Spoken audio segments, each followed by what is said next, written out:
D'accord.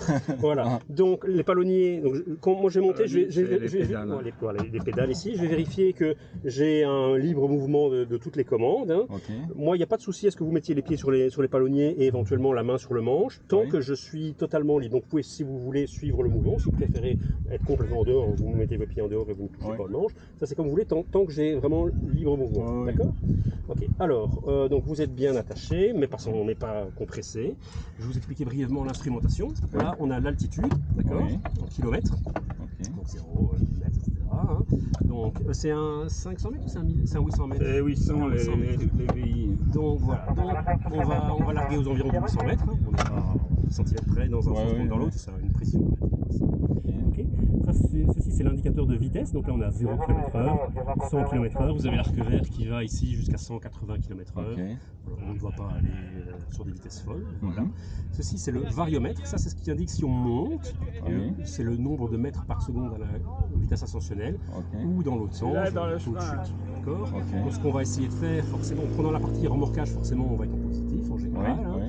Puis quand on va larguer, on va pouvoir avancer. En fait, on est en descente permanente, si vous voulez, sauf si on est dans une masse d'air qui monte. Donc, il va être en descente. Ce qu'on va essayer de faire, c'est essayer de trouver des endroits où la masse d'air monte suffisamment que pour que notre chute, la chute propre de l'appareil, pour garder une vitesse, et la masse d'air qui monte, l'ensemble soit positif. Il faudrait que les ascendances soient un peu plus conséquentes que ce qu'elles étaient sur le vol précédent, parce qu'il y a des petits machins, mais bon, pas suffisamment pour faire remonter. L'idéal étant qu'on largue à 800 mètres, qu'on trouve une ascendance et qu'on puisse aller au-delà de 800 mètres. Hein. Je peux pas vous le garantir, ça fait partie, c'est le charme du truc. Hein, voilà, on met un moteur. Voilà.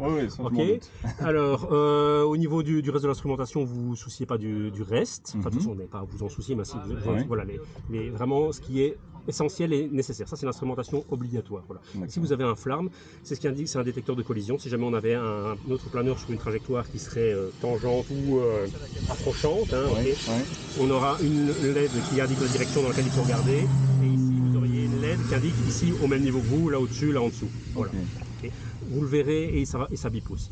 Vous le verrez et vous l'entendrez certainement biper quand on va se poser parce qu'il va détecter les planeurs qui sont au sol et forcément on va sur une trajectoire convergente normale. Hein, donc, voilà. Surtout ne pas paniquer de toute façon et surtout ne pas tirer sur la commande. Ceci c'est très important, ça c'est la poignée de largage. Donc on va mettre un câble entre l'aviron-remorqueur et nous. C'est avec ça que je vais larguer. Si jamais vous tiriez dessus, on largue intempestivement, ça peut être très gênant, surtout dans la première phase de décollage où on ne serait pas suffisamment haut que pour pouvoir faire demi-tour et se poser. Et devant nous, on n'a pas forcément quelque chose qui est adapté à aller se poser. Donc ça, je vous demande vraiment d'être très vigilant à ça, de ne pas l'accrocher. Voilà, ça c'est super important, mais bon, l'ensemble des commandes aussi. Voilà. Donc, monter, descendre, on va incliner sur la gauche, incliner sur la droite pour se mettre en virage. Et alors les pieds aussi, même chose, gauche-droite, pour vraiment cet axe de rotation comme ça. Quand on fait un virage, c'est comme en vélo, on ne fait pas juste tourner ou juste se pencher, on fait les deux. Donc là, quand on fait un virage, on va mettre du manche et du pied. Voilà. Et donc, on va contrôler notre incidence de chute avec ceci, en fait. Hein. Et donc, quelque part, directement ou indirectement, la vitesse, en fait. Si je relève trop le nez, ma vitesse va chuter. Tant et si bien que j'arrivais à ce qu'on appelle la vitesse de décrochage. Il y a une vitesse minimale pour pouvoir se sustenter. Voilà, au niveau du vol dans les grandes lignes. Et vous avez aussi un fil de laine qui indique le flux d'air du planeur dans l'air. Normalement, l'air est un peu turbulent, etc. Donc ça ne sera pas le cas. Il ne va pas être droit comme un i en permanence, mais on est censé se déplacer droit dans le flux d'air et pas en